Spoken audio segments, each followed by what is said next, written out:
Всем привет, с вами Мемный Мем, и сегодня я открою вам секрет, что чихающий еж — это агент Путина. А перед началом я хотел бы посоветовать вам очень удобную доставку. Это самокат, удобный доставщик еды вам в дом, все доставит вам очень быстро и с высоким качеством, ссылка будет в описании.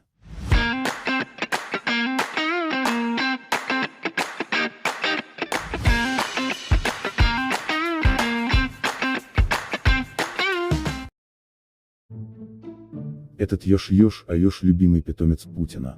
Путин — это духовное имя ежа, и Путин чихает с такой же частотой, так что доказано, чихающий еж — агент Путина.